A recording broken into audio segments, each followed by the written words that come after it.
Greetings, everyone. Welcome to Dr. Mama Noni show here on this wonderful StreamYard with Mark Lee. I am excited to speak with you all today. But let me first do a brief introduction. I am Dr. Mama Noni Davis. I own and operate Sya Academy, a space that I have inherited from my parents, Mama Sylvia Davis, and my late father, William Edward Davis. It is an African centered school that is focused on creating a curriculum, a safe space, an intellectually stimulating space that creates Imhoteps, African geniuses, and for folks who need to have a sense of their purpose, a sense of their destiny, and how they are. We are here to help them understand what that is and help them to move through it and accomplish the goals and the things that the Creator has instilled within them to build a better world and a better community. And so today, I was very curious about. Um, this new documentary called Space Race, and it is on Disney Plus, and it is an introduction to the African American participation in the astronaut program at NASA. There was quite a bit of information that I did not know, and it was which was really great to see. But of course, when we have documentaries that are financed by other people, there's always going to be maybe a little slight nod to the African worldview with a lot of focus on the American project. What did we do as African Americans? And so I was, um, before I decided to show this to my children. But one of the things that we have done that I would consider one of our successes is create an African centered curriculum. So I always start with my children. I said, before we watch this video, what do we already know about our African contribution? And so some of the things that I had already introduced to them when we're talking about space, the universe, the solar system, um, is um, what do African people think and what do they do? And so I have a couple of books that I have used to create this curriculum. And of course, the first one I want to introduce is Blacks in Science by Ivan Van Sertima. Um, he has the first chapter is an introduction into astrology in in Africa. And of course, a lot of us are aware, maybe and maybe not. I'm not presume that African people have been on the planet for what, a few 100,000 years. We can go back. The oldest ancestor, I think, is like 3.2 million years ago, and that was Dinknesh or Lucy. Of course, depending on who you listen to, Dinknesh is what the Ethiopian people call her, and she was the ancestor to Homo sapiens. Well, at some point, 25,000 years ago, we know about the Ashango bone, and the Ashango bone is was found in Central East Africa. Um, I can't remember whether it's Tanzania but in that area, Tanzania, Rwanda, around Lake Tanganyika, Lake Victoria area. And this was a small bone. I don't know if we have a picture of the Ashango bone in here. Oh goodness! Before we go further, I wanted to just say this bone is a symbol of was is well about this yay high, about the length of my finger. It was carved with different markings that scientists have concluded was a lunar calendar, based on the lunar calendar. And it is also believed that it was used by women. Women were the first ones to develop these markings that were correlations between the days that of the moon's movement around the earth and the transition through the different, the phases of the moon, from full moon to uh what for first quarter, I think it was is crescent, then first quarter, then the gibbous moon, then new moon, I guess, and then it goes and it wanes or waxes. I can't remember the exact terminology, but it goes back to crescent, back to third quarter, and to another gibbous, and then it's back to full moon. So our ancestors were calculating, female ancestors were calculating the transition in through each one of those phases, how many days, how long each phase was, and they made a correlation between that and their menstrual cycle, we believe. Um, then there's also the Adams calendar, and one of my students did a presentation on that. We had a girl do the presentation on the Ishanga bone one year, well, for our Africa Day this year. And then we also have other sites where Africans had created pillars that were in alignment with constellations. Um, and the Adams calendar might be older, they think, than the Nshango bone, but imagine 25,000 years ago, not 5,000, not 6,000. This predates ancient Kemet, and it is probably in more in alignment with ancient cultures in Ethiopia. Like I said, people in that East Africa and the in the southern part. Um, then on the West Coast, we have the Dogon people. And the Dogon, um, oh my goodness, they identified a binary star system. So you have Sirius A and Sirius B, and over a period of 70 years, they complete a entire orbit around each other. And our West African ancestors, the Dogon of Mali, um, were able to identify the star system without a telescope, and had uh created a whole cosmology around it. And I think they, there's an idea that maybe they received this information from aliens, the Nomo. I think they call them the Nomo. But at any rate, they had used, I mean, drawn the orbit of these stars around each other, and it's in their cosmology, in their art, in um in their art, and all and those things. So um those cultural their cultural space. And so when Europeans found out, when they first encountered them, they were astonished. I think it was priest from Europe. They were astonished at their ability to track this star system, their knowledge of its orbit, the different phases of it, and how they, how did they identify these stars without a telescope. Um, and later on, I think in the 80s, NASA also was able to confirm that the exact pattern that they had identified was what they captured as they followed that star pattern. And that's in the 1980s, 1970s, 1980s, or whatever. And so our children need to be familiar with that. So our ancestors were watching these stars, they were watching the moon, and they understood um these phases and all of that stuff. And then they also understood, their its relationship, the moon's relationship with tides, those folks who are along the coast.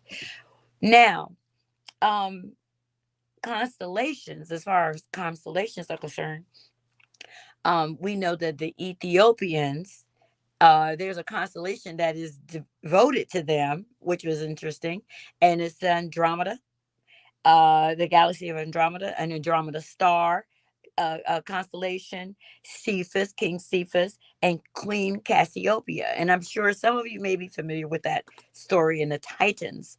Um, and that there was a battle over this. The queen said, Queen Cassiopeia said she had the most beautiful daughter in the world, and she was more beautiful than the gods, and this created a whole beef between her and the gods. They came down and they took Andromeda threw her in the water, and Poseidon or somebody had to rescue her, everything. But these are actual constellations. The Queen of Cassiopeia looks like a W, and you can look it up, but these are um, constellations that are associated with Ethiopia. Um, Now, when we get to ancient Kemet, and Kemet meaning Egypt, which is, and by the way, Egypt means burnt skin. Ethiopia means burnished bronze, something like that. Uh, and then, but the people of Kemet or Egypt actually called themselves land of the black people. If you look at the hieroglyphs of Kemet, it literally translates land of the black town or black people, and it has a male and a female uh hieroglyph there, or Meduneter symbol there, which represents a man and a woman, and so black people. um they took this these observations to another step level, of course. And so what do we know? What did they know? Well, we know that they believed that the earth uh was not the center of the solar system, which is was a European belief. And I'm trying to think, it was Aristotle. It was one of their good guys that they actually um uh uh well, gosh, removed him from his notoriety as a scientist because he said that the sun was the center of the solar system. And so he was discredited. I think he was put in jail. He was tortured and all kinds of stuff because he disagreed with the church at the time saying that, or the establishment at the time saying that the earth was not the center of the solar system.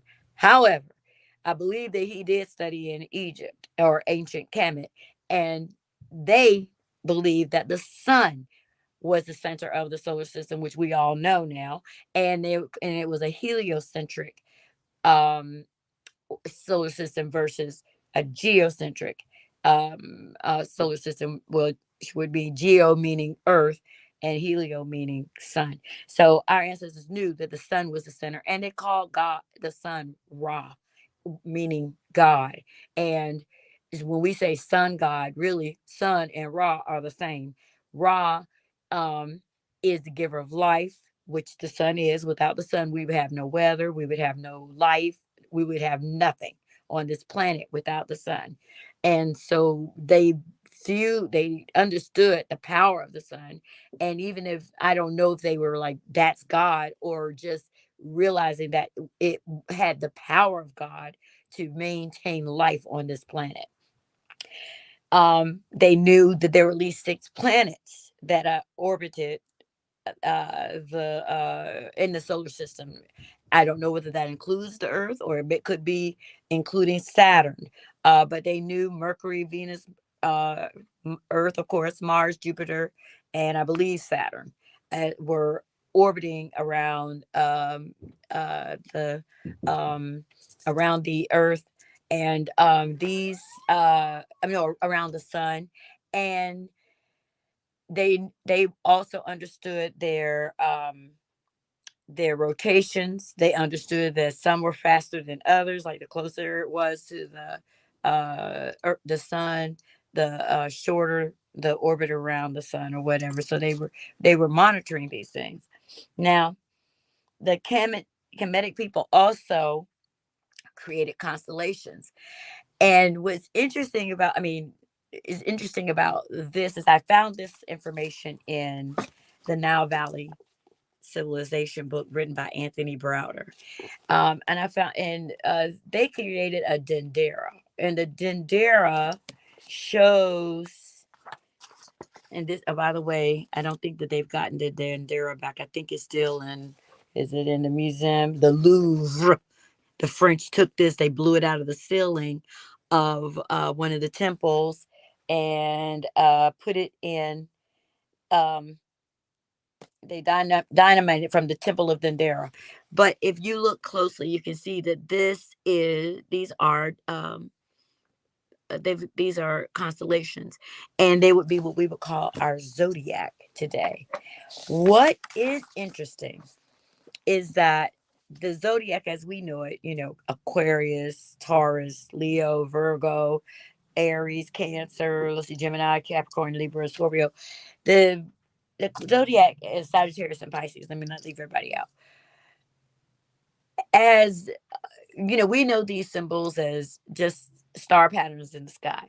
But the ancient Egyptians had associated these patterns with agricultural seasons, what was going on earth as it is in heaven, that thing. So um, when you go, so if we begin with Aquarius, Aquarius was the symbol of the inundation of the Nile. Let's see.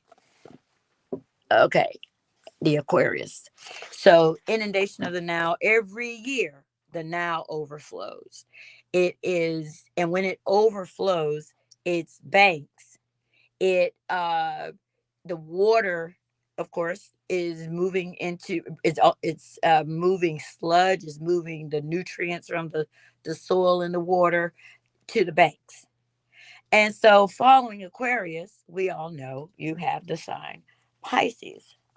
So Pisces would be the fish that were overflowing the banks of the Nile River. And so fish, which is very interesting as far as Native American science and as well, are used as fertilizer. So the fish were used to fertilize the soil for the harvesting, well, the planting of the seeds. So after Aquarius, you have as it what is it, Aries, and I think that Aries is considered the lamb, right?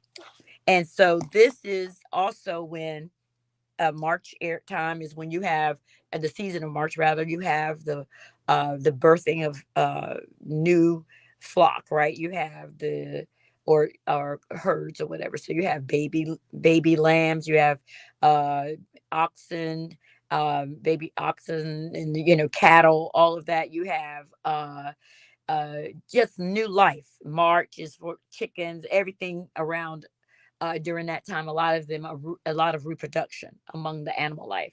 So the symbol was the lamb.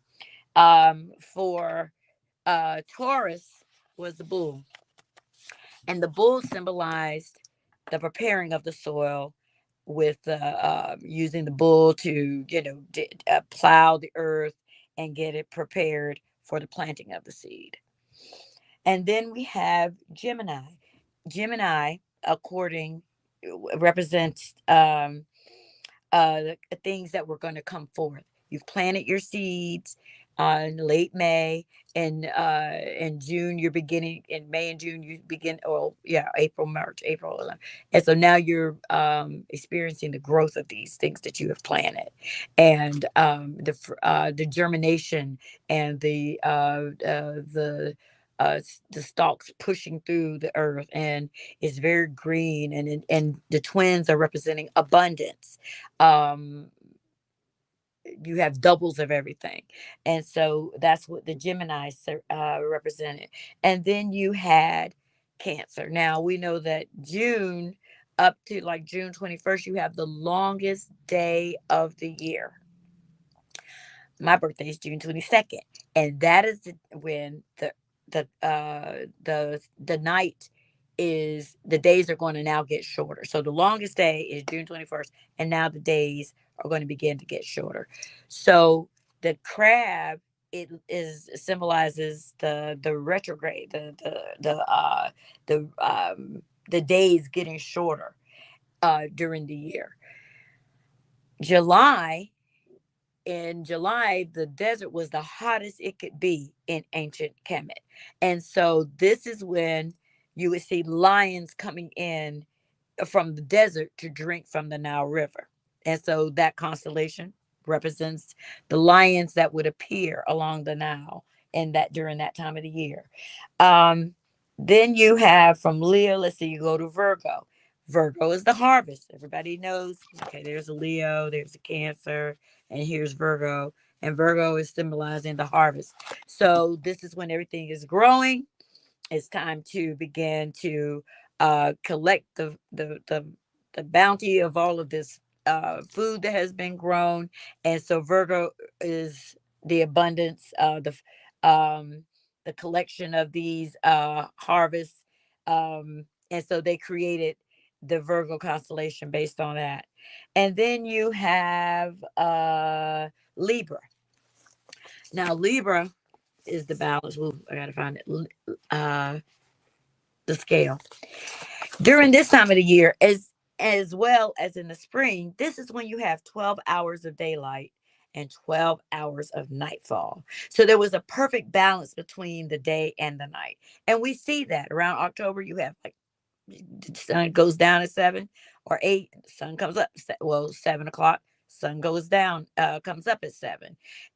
It's the same thing that happens in the spring, but in October or in this season of Libra, it's referring to the balance of the days, of equal days of night, and equal, and night is hours of night are equal to the day and hours of the day. um then the next one is Scorpio. And Scorpio, where's Scorpio? I don't see. Oh, Scorpio is right here. So Scorpio, believe it or not, this is when the winds were fierce in i- in uh in Kemet. And so the winds would be uh so strong, and they're like biting and piercing, and people had, cover up because it was they had to really it was unsafe to be outside, I guess. And they said that the winds were like stinging you just like scorpions. And so that's where that the constellation for Scorpio emerges, because the winds, because of the biting of the winds. And then finally we have oh no, we have Sagittarius. Sagittarius is symbolizing the end of the season. You have the head is facing this way, and I think that you have it was a two-headed figure here. And so one is looking forward and the other one is looking backward. The one looking backward is like reviewing, what have we done? How was this year? What did we accomplish? Um, what did we have a good harvest? And now you're looking forward towards the next year. And so it's double headed, because you're looking back and you're looking forward simultaneously to see what you've done and what are you going to do next.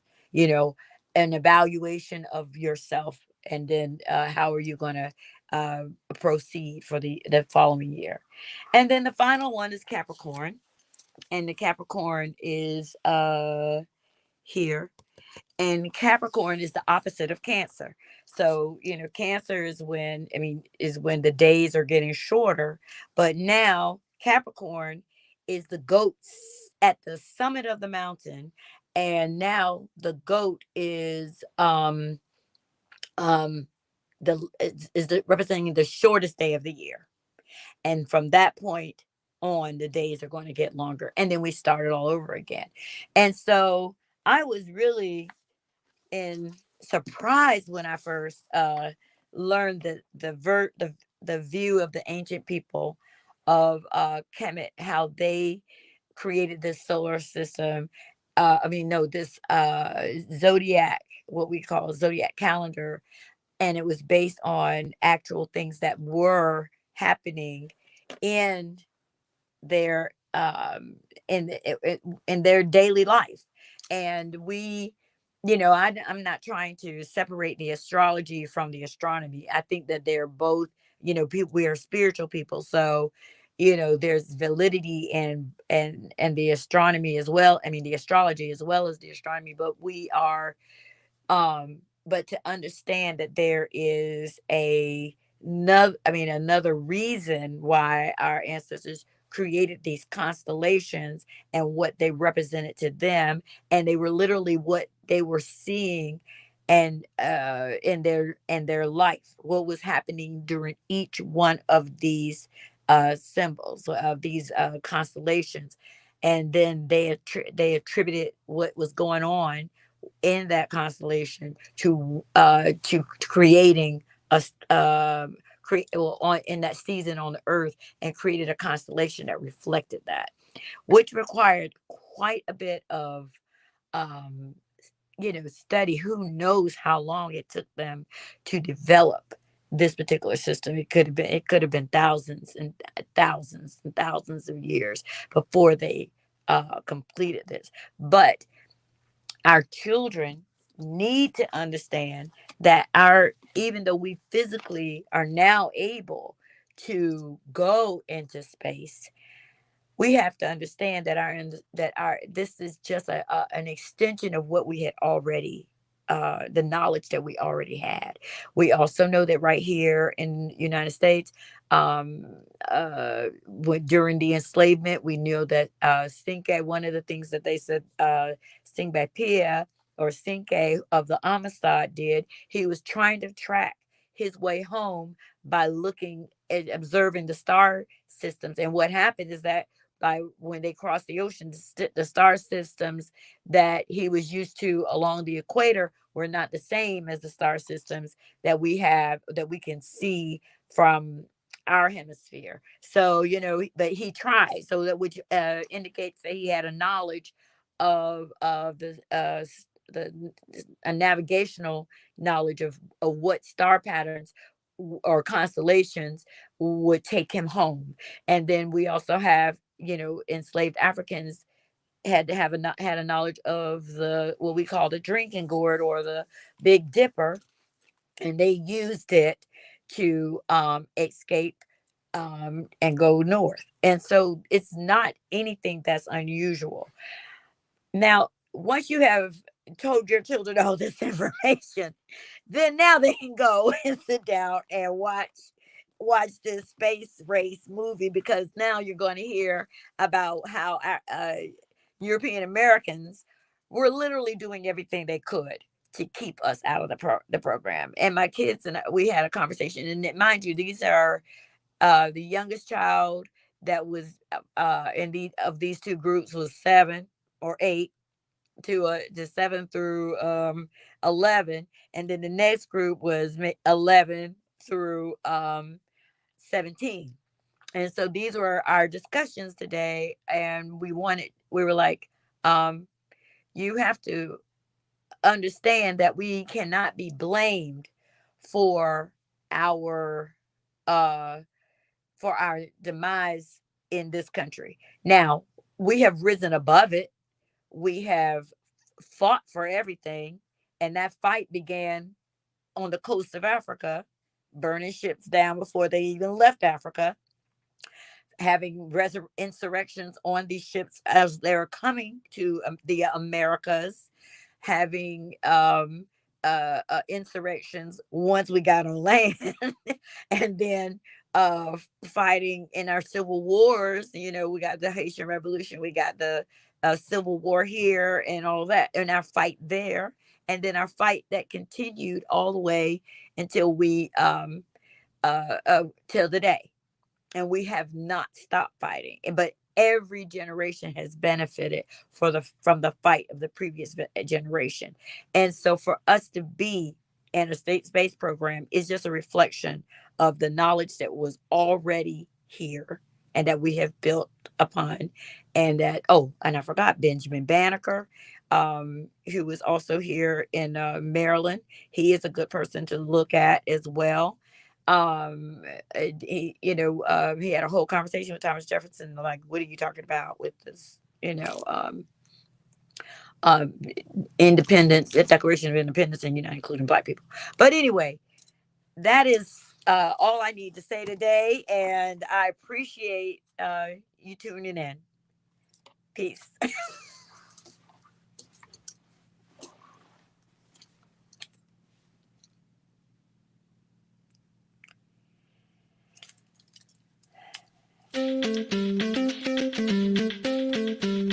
Everybody's been up, everybody's been down.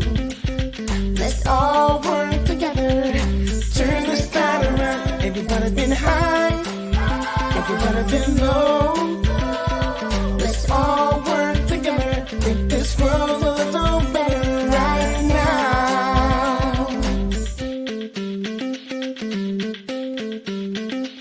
Everybody's been up, everybody's been down. Let's all work together, turn this tide around. Everybody's been high, everybody's been low. Let's all work together, make this world a little better right now.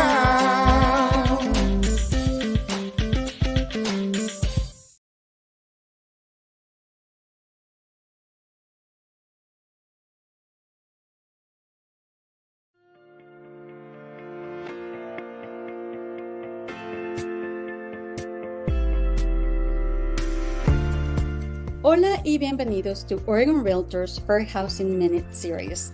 In September, we celebrate Hispanic Heritage Month, a time to honor the contributions of Hispanic Latino communities. Today, we are highlighting the importance of fair housing for these communities. In Oregon, we are committed to equity and combating housing discrimination. Our Hispanic and Latino neighbors make up the fastest growing demographic in our state.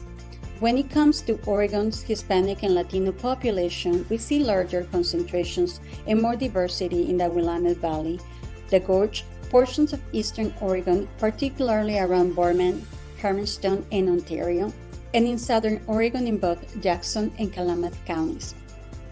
Everyone, regardless of their background, deserves access to safe and affordable housing. Oregon's overall homeownership rate stood at 64% in 2021 in comparison to 48% among Hispanic and Latino households.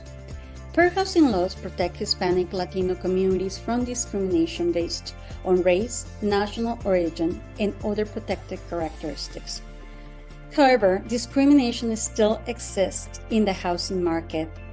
It is our responsibility to challenge stereotypes, educate ourselves and others, and advocate for fair treatment. For example, did you know that Hispanic Latino Oregonians have remained employed at above average rates in the last few decades? However, in 2011, only 2% of first lien mortgages in Oregon were for Hispanic or Latino households. In a decade, that number has climbed to 9%, but it still is the lowest by population in Oregon. By promoting inclusive housing policies and creating welcoming communities, we can ensure that Hispanic Latino individuals have equal opportunities to find housing and continue to close that generational wealth gap. It also means you will be ready to serve this community whose buying power is growing so quickly. So let's celebrate together Hispanic Heritage Month by advocating for fair housing and building fair homes for all. Thank you for joining us on this episode of Fair Housing Minute.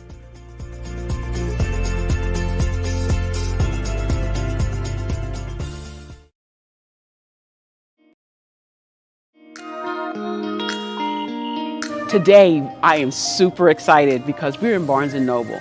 This book is timely. This book, Speak, Coach, Train. People think it's about being a speaker, a coach, or a trainer. The subtitle is How Strategies to Discover Your Passion. And that's because many people are not living their dream. If you're in a place right now where you're working and you don't like where you work, this book is for you. If you feel stuck, you're not sure what you should be doing, this book is for you. If you're in a space right now where you may like what you're doing, but they haven't elevated you to the next level, it's time to elevate yourself. This book is for you because I am the person who did all of those things. And so what I did was I wrote this book based on some of the experiences that I had not knowing who I was, what I should be doing, and where I should be going. I'm now a speaker, a coach, and a trainer. That's why Speak, Coach, Train. It talks about strategies that I use that work to get me to the next level. I just met a gentleman, his name is David, just walked into Barnes & Noble. The first question I asked him is, do you love where you work? And he turned his head in disgust. And I said, then this book is for you.